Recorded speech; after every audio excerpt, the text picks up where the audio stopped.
Ration मिळत असतं, परंतु ते त्या जो ग्राहक असतो, आपण म्हणतो ग्राहक हा देवता असतो, परंतु त्याला हलकटपणे आणि उद्धटपणे वागणूक देत आहेत. त्याच्या विरोधात आम्ही इथे आलो होतो. पाचोरा शहरामध्ये 3 महिन्याचं रेशन दुकान एकाच वेळेला वाटप करून टाकलेलं आहे. सुनंदा आणि सोनार एक क्रमांक 116 या दुकानदाराने या परिसरातल्या लोकांना धान्य दिलेलं होतं. या ठिकाणी सगळ्यांनी आम्ही मागणी केल्यानंतर तहसीलदारांनी सांगितलं की तात्काळ चौकशी करून या लोकांना लगेच धान्य वितरित होईल असे मी आदेश पारित करतो आहे.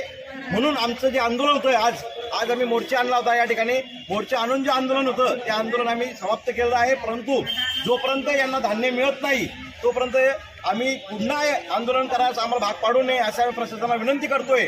त्याचबरोबर या रेशन दुकानदार कोणत्याही रेशन ग्रामीण भाग असो का शहरी भाग असो, त्या रेशन दुकानदारांना कोणत्याही दुकानदाराने जर दादागिरी केली काही केले तर भारतीय राष्ट्रीय काँग्रेस या ठिकाणी त्याला हिसका दाखवल्याशिवाय राहणार नाही. आणि पगार जे होते ते 3 महिन्यापासून पगार होत नाही. अनुदान रखडलेलं आहे. जे म्हातारे लोक आहेत, जे लाभार्थी संजय गांधी निराधार असेल, इंदिरा गांधी आहे, संजय ह्या सगळ्या योजना आहेत, या सगळ्या योजनांचे पैसे मिळत नाही. म्हणून या ठिकाणी काँग्रेसच्या पक्षाच्या वतीने या ठिकाणी आम्ही आंदोलन केलेलं आहे आणि ते देखील अनुदानाचा आम्ही प्रस्ताव पाठवला आहे. ते लवकर आंदोलन लगेच वितरित होणार आहे. ज्या लोकांना त्रास होतो आहे, काही लोकांचे केवायसी राहिलेले आहेत, अशा सगळ्या लोकांनी आमच्या काँग्रेसच्या पदाधिकाऱ्यांशी संपर्क साधा. काँग्रेस पक्ष हा तुमच्या पाठीशी आहे, गोरगरिबांच्या पाठीशी आहे. म्हणून आपण संपर्क साधा आहे. कोणत्याही अन्यायाच्या विरोधात आम्हीच फक्त लढा देणार आहोत. आणि म्हणून मी प्रत्येकाला सांगतोय की आपला हक्क आहे, आपल्या न्यायासाठी आपण उभा राहू आणि आहोत. या ठिकाणचं हे आंदोलन होतं आज. त्यांनी जर तात्काळ चौकशी करून याला नोटीस द्यावा लागेल.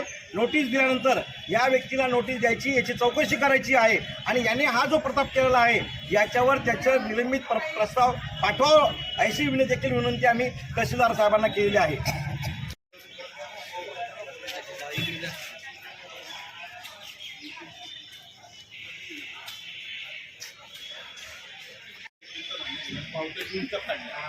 त्या दुकानदारांनी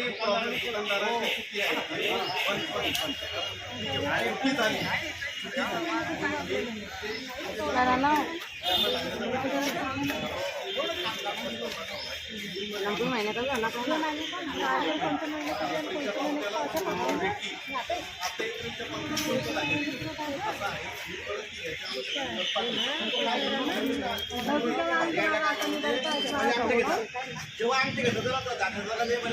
आमचे